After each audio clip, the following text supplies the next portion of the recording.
দর্শক, ঈদের ছুটি শেষে রাজধানীতে ফিরছে মানুষ। এ নিয়ে আমরা আরো খবর জানবো। রাজধানী এবং সিলেট থেকে যুক্ত হয়েছেন আমাদের সহকর্মীরা। আমরা প্রথমে চলে যাচ্ছি কমলাপুর রেল স্টেশনে, যেখানে রয়েছেন ইমতিয়াজ মাহমুদ। ইমতিয়াজ, আপনি যেখানে রয়েছেন দেখতে পাচ্ছি পিছনে অনেক যাত্রীর চাপ, মানুষের ঢল কেমন দেখছেন এবং যাত্রা কতটা নির্বিঘ্ন হয়েছে জানাবেন।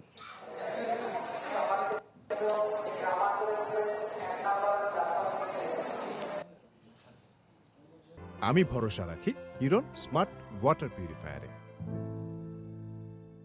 মানুষের যে ঢল সেটি ফর্মেই দেখা যায়, কারণ হচ্ছে যে সেই 7 দিনের ছুটি কিন্তু গত 1 তারিখেই শেষ হয়ে, মানে 31 তারিখে শেষ হয়ে গেছে এবং 1 তারিখ থেকে সরকারি আধা সরকারি যেই সকল অফিস আদালত সেখানে কিন্তু মানুষ তাদের অফিস শুরু করে দিয়েছে এবং এর সাথে যারা হচ্ছে যে অতিরিক্ত গুলো নিয়েছে এবং সেই ছুটি শেষে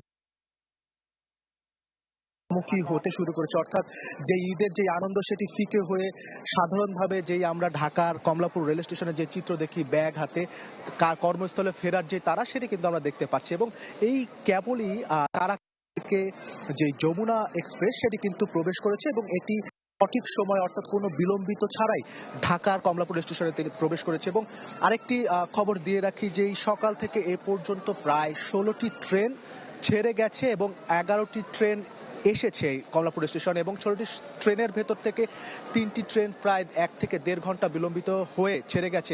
অর্থাৎ ছেড়ে যেহেতু দেরিতেই গেছে, তার অন্যতম একটি কারণ ট্রেনগুলো কিন্তু এসেছে, অর্থাৎ তাদের নির্দিষ্ট স্থান থেকে দেরিতে ছেড়ে এসেছে। সেগুলোর ভিতরে অন্যতম হচ্ছে ধূমকেতু, নীলসাগর এবং বুড়িমারি যে ট্রেনটি রয়েছে সেটি কিন্তু 8:30টায় ছাড়ার কথা ছিল, সেটি 10:45-এ ছাড়বে এবং ধূমকেতু এবং নীলসাগর যেটি রয়েছে সেটি একটি হচ্ছে চিলাহাটি আর একটু রাজশাহী, সেই দুটো কিন্তু ছেড়ে গিয়েছে কিন্তু 1 ঘন্টা দেরিতে বিলম্বিত হয়ে ছেড়ে গেছে। এবং আমরা ইমতিয়াজ, ধন্যবাদ আপনাকে। দর্শক, আমরা এবার চলে যেতে চাই সিলেটে, যেখানে রয়েছেন আজহারউদ্দিন শিমুল। শিমুল, আপনার পেছনে দেখতে পাচ্ছি তেমন কোনো যাত্রী চাপটা নেই। আপনি নিশ্চয়ই বাস টার্মিনাল সামনে আছেন, জানাবেন সেখানকার চিত্র কেমন দেখছেন।